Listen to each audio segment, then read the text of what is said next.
You're fired. 2 words. That's all it took to shatter my world. I sat across from David Bennett, my boss of 7 years, as he delivered the news with clinical detachment. The global financial company I'd devoted my life to was restructuring, and my position as senior investment director was being eliminated. Your severance package will be generous, David continued, not meeting my eyes. 3 months' salary, plus benefits. HR will email you the details. I didn't cry. Emma Harrison doesn't cry, not even when her carefully constructed life starts crumbling around her. Instead, I stood up, smoothed my pencil skirt, and walked out of that glass-walled office with my head held high. The whispers followed me to my desk. Of course they did. In the cutthroat world of Wall Street, news of someone's downfall spreads faster than stock prices during a market crash. I packed my belongings into a single cardboard box. 7 years of 80-hour weeks, missed family events, and sacrificed relationships reduced to a few personal items and a potted plant. My phone buzzed. Speaking of family. Is it true? My sister Victoria's voice dripped with barely concealed glee. Did you really get fired? I shouldn't have been surprised she already knew. Victoria had always had an uncanny ability to sniff out other people's misfortunes, especially mine. News travels fast, I replied, keeping my voice steady. Oh, Emma, she sighed with mock sympathy. What are you going to do now? You know how Dad feels about failure. Yes, I knew exactly how William Harrison, CEO of Harrison Global Investments, felt about failure. He'd made it clear our entire lives that success was the only acceptable outcome. Second place was just first loser, he'd say. Now his eldest daughter had become exactly that, a loser. I'll figure something out, I said, ending the call before she could respond. But figuring something out proved harder than I expected. The financial crisis had hit the industry hard, and jobs were scarce. My impressive resume suddenly felt worthless as rejection after rejection rolled in. Overqualified, they said. Looking for someone with different experience, they explained.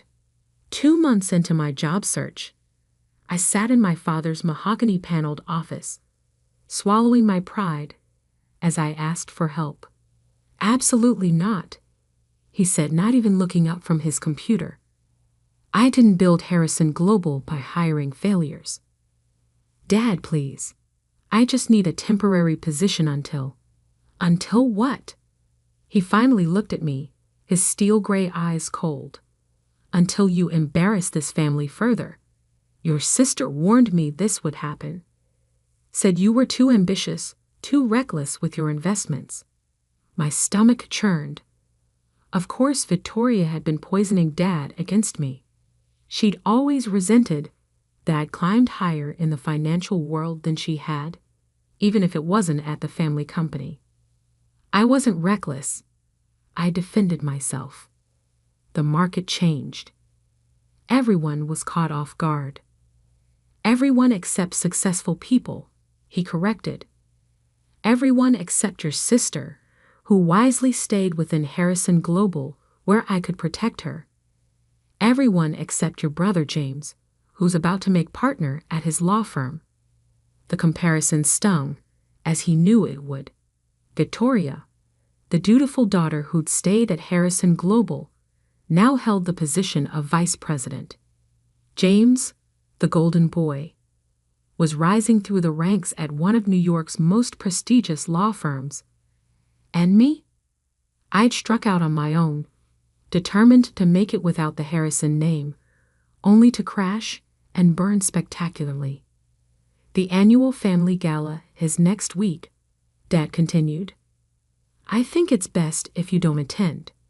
We don't need rumors about your situation overshadowing Victoria's promotion announcement. I stood up, my legs shaking slightly. So that's it? I'm just being erased from the family because I lost my job. You erased yourself when you chose to leave Harrison Global. I'm simply acknowledging the reality of your choices. That evening, I sat in my luxury apartment, the one I could no longer afford, surrounded by unpaid bills and rejection letters. My phone buzzed with messages from so-called friends and family members, each one twisting the knife deeper. Heard about your situation. So sad. Always knew you were taking on too much. Should have listened to your father. The final blow came from my mother. Her text message perfectly crafted to sound concerned while delivering maximum damage. Darling, your father's right about the gala. Take some time to sort yourself out. Perhaps consider a less demanding career.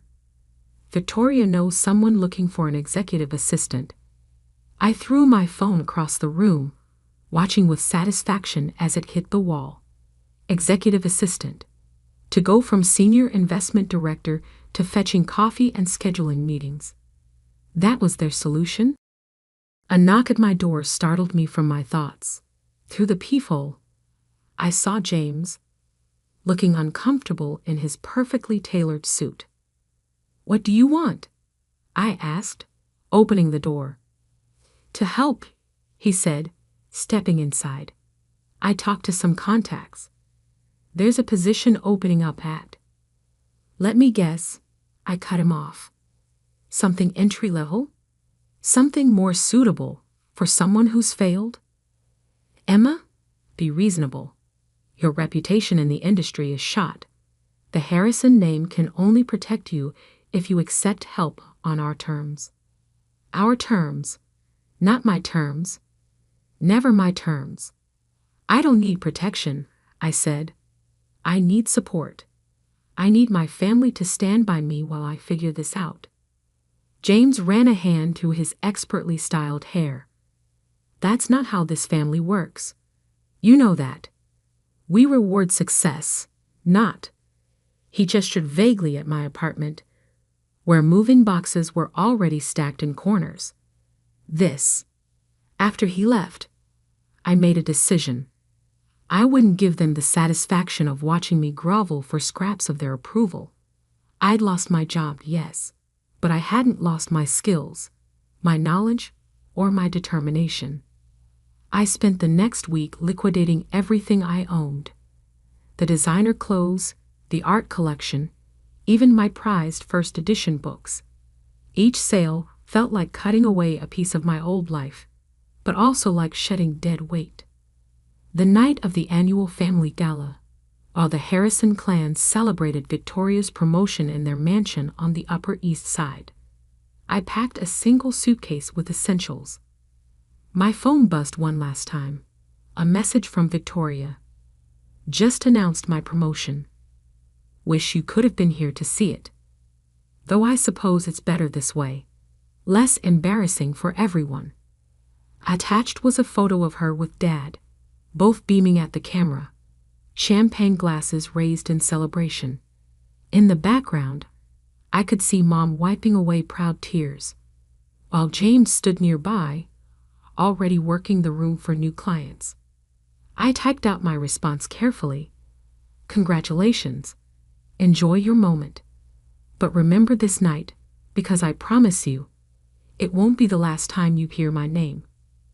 Then I blocked their numbers, walked out of my apartment for the last time, and headed for the airport. I had a plan forming, one that would either rebuild my life or destroy it completely. 5 years. That's how long I gave myself to prove them all wrong.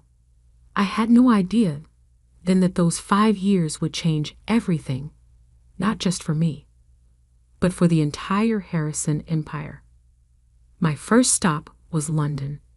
An old colleague from my investment firm had moved there years ago, starting a small consulting business. Charlotte had always said I had a standing invitation if I ever wanted to leave New York. I doubted she'd expected me to show up with nothing but a suitcase and a desperate need for a fresh start. but she took me in without question. "The guest room's yours for as long as you need," she said, helping me settle in. "But knowing you, that won't be long." She was right. Within a week, I had transformed her spare room into a makeshift office, walls covered in financial charts and market analyses. Charlotte's consulting business focused on identifying struggling companies with potential for turnaround. It was exactly the kind of work I needed, a chance to prove I could spot value where others saw only failure.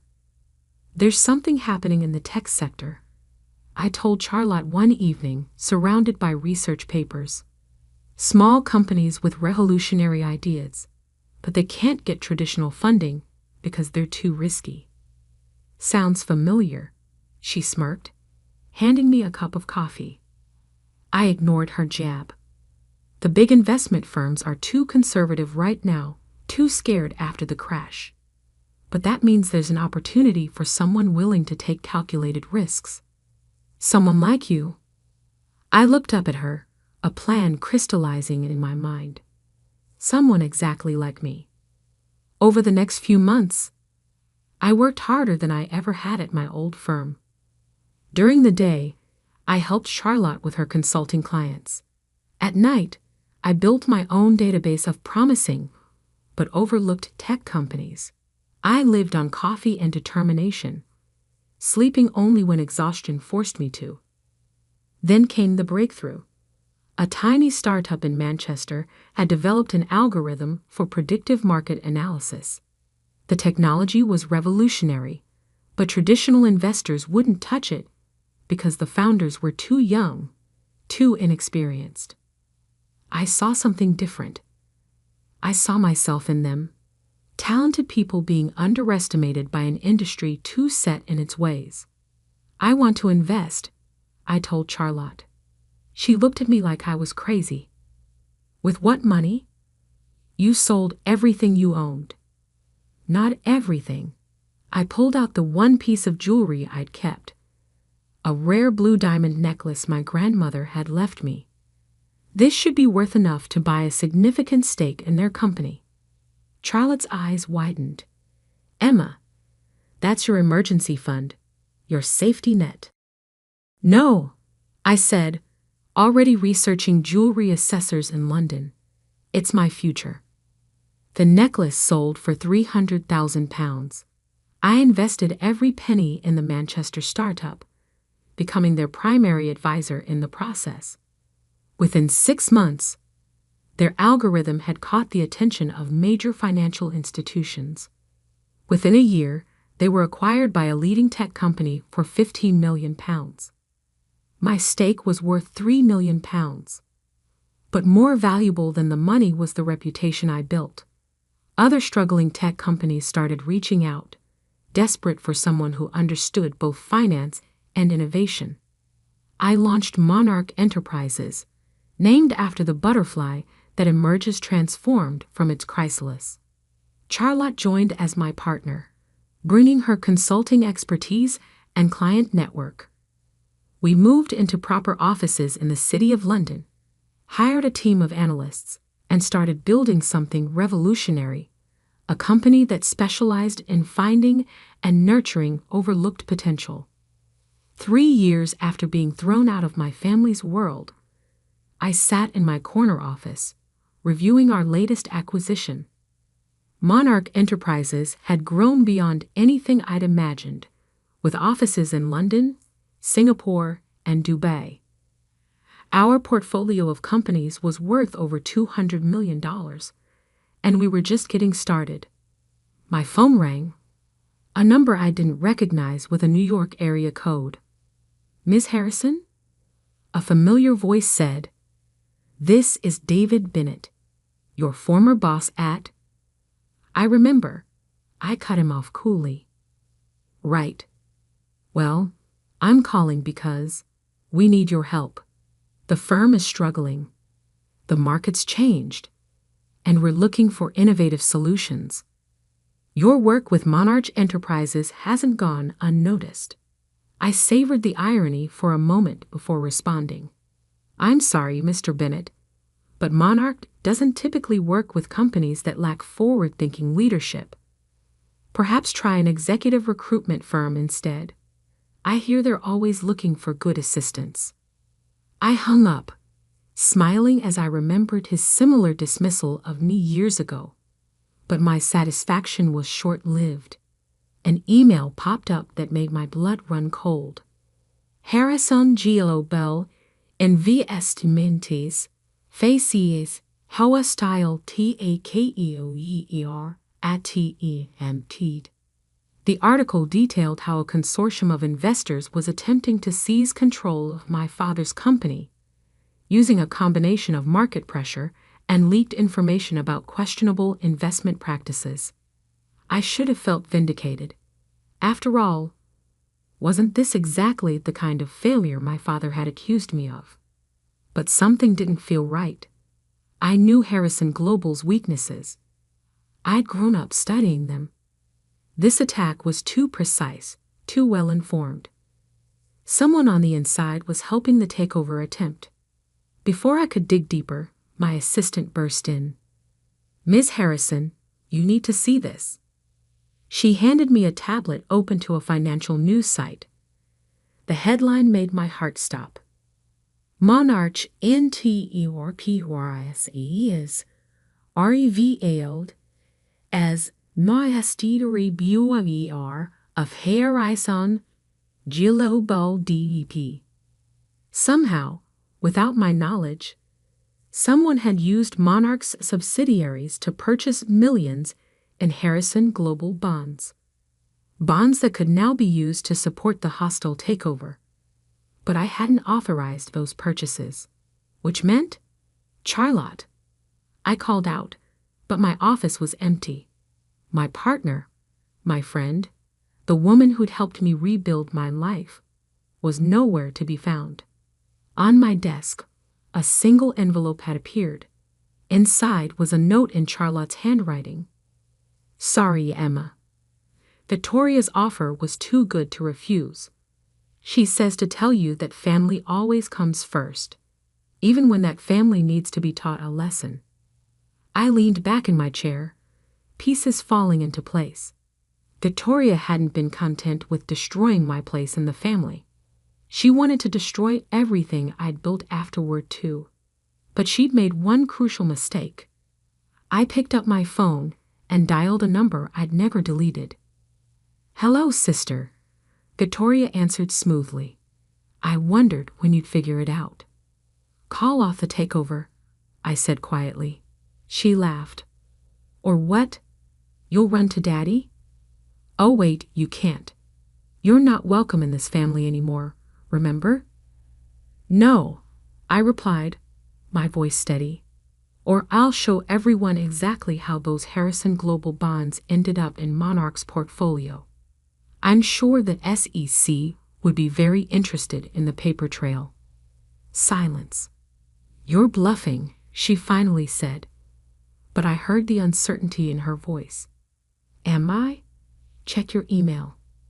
I just sent her documents proving every illegal step in her plan. Charlotte might have betrayed me, but she wasn't the only one who knew how to keep records. "What do you want?" Victoria asked, her smoothness replaced by barely controlled panic. I smiled, though she couldn't see it. "I want what I've always wanted, dear sister, a fair chance to prove myself. And thanks to you, I'm about to get it." "What do you mean?" "Check tomorrow's financial news. I think you'll find it very interesting." I hung up, then pressed the intercom. "Janet, please prepare the conference room. We're having visitors tomorrow. The entire Harrison Global Board of Directors." My assistant paused. "Your family's company? Are you sure?" I looked at the photo still hanging on my wall, the one from Victoria's promotion gala 5 years ago. They'd celebrated my downfall that night, convinced I would fade into obscurity. "Yes," I said, "it's time for a family reunion." To be continued. The morning of the board meeting dawned bright and clear in London. I stood at my office window, watching the city come alive below. In a few hours, my family would walk through those doors, not as the powerful Harrisons they believed themselves to be, but as people desperate for my help. Ms. Harrison, Janet appeared at my door. Your brother James is here. He's early. Of course he was. James had always been the diplomatic one, the fixer. They'd sent him ahead to test the waters. I found him pacing in the conference room, his normally perfect appearance slightly disheveled. He stopped when he saw me, and for a moment, we just stared at each other. 5 years had changed us both. Emma, he said finally, you look successful. Amazing what being thrown out of the family can do for one's career. I sat at the head of the table, my table, in my company. Why are you here so early, James? He sighed, running a hand through his hair. A nervous gesture I remembered from childhood. To warn you, Victoria, she's not going to make this easy. She's convinced Dad that this whole situation is your fault. I laughed. Of course she has. Let me guess. I'm orchestrating this hostile takeover as revenge, using poor, innocent Charlotte as my pawn. Something like that. He sat down, looking tired. The thing is, Em, I've been looking at the numbers. Harrison Global is in serious trouble. Even without this takeover attempt, Victoria's been making risky moves for years, hiding losses, manipulating reports, and you're just now noticing. I interrupted. The brilliant lawyer, Dad's trusted advisor, and you never thought to check what your sister was doing with the family company. He had the grace to look ashamed. I trusted her. We all did. After you left. I didn't leave. I corrected sharply. I was thrown out. There's a difference. Before he could respond, Janet appeared again. They're here. The Harrison contingent filed in like an army entering enemy territory. First came my father, still imposing at 65, his white hair and tailored suit projecting authority. Behind him, Victoria, her face a mask of cold hostility. My mother followed, then the board members, all longtime family friends who'd watched me grow up and then watched me fall. Well, my father said, looking around the impressive conference room with reluctant appreciation, you've done well for yourself. No thanks to any of you. I stayed seated, making them come to me. Please sit. We have a lot to discuss. Victoria remained standing, her hands planted on the table. We don't have to discuss anything. Call off your takeover attempt, and we'll forget this childish revenge plot. I smiled, pressing a button on my desk. The large screen behind me came to life, displaying financial records, transaction histories, and email correspondence. You mean like how you forgot to report these losses to the board? I asked sweetly. Or how you forgot to mention using company funds for personal investments? Or perhaps how you forgot to disclose your offshore accounts? The color drained from Victoria's face. Behind her, board members began murmuring, peering more closely at the damning evidence. That's confidential information, she sputtered. How did you? Charlotte may have betrayed me. I cut in. But she's not the only one who knows how to keep records. Did you really think I wouldn't have safeguards in place? That I wouldn't investigate why my own company was suddenly buying Harrison Global bonds? My father stood up, his face darkening. What exactly are you implying? I'm not implying anything, Dad. I'm stating facts. Victoria has been systematically looting Harrison Global for years. The hostile takeover? She orchestrated it herself, planning to buy back control at a fraction of the cost using her hidden accounts. She just needed a scapegoat. Me. The board erupted in chaos. Victoria tried to speak over the noise, but years of evidence was scrolling across the screen, undeniable in its detail. Enough! My father's voice cut through the commotion. He turned to Victoria, his expression thunderous. Is this true? For the first time in her life, Victoria had no smooth response, no clever manipulation. Daddy, I can explain. Mr. Harrison, one of the board members interrupted, if these allegations are true, we need to take immediate action. The SEC will not need to be involved, I said calmly. All eyes turned to me. At least, not if we handle this internally. My father's eyes narrowed. What are you suggesting? I stood up, walking around the table slowly. Monarch Enterprises will purchase a controlling interest in Harrison Global. We'll install new management, restructure the debt, and implement proper oversight. The company will survive. The Harrison name will remain untarnished. And Victoria, I paused, looking at my sister, will resign, effective immediately. You can't do this, Victoria whispered. Actually, I can, and unlike you, I'll do it legally. My father sank into his chair, suddenly looking every one of his 65 years. You take control of my company, after all this time? No, Dad, I'm saving your company. There's a difference. I returned to my seat. You have 1 hour to decide. Otherwise, these documents go to the SEC, and the Harrison legacy becomes a cautionary tale in financial ethics. The next hour was the longest of my life. I sat in my private office while the board debated, watching London traffic flow beneath my window. James came in briefly.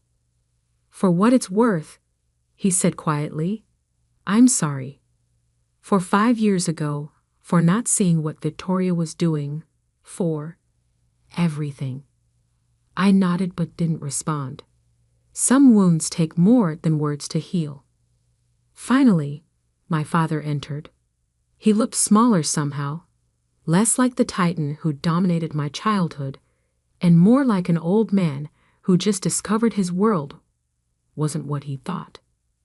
The board has approved your proposal, he said stiffly. Victoria has resigned. We'll announce the restructuring tomorrow. I turned to face him. And he met my eyes, and for the first time, I saw something new there, respect. And I was wrong. About you. About everything. Yes, I said simply. You were. He moved to leave, then paused.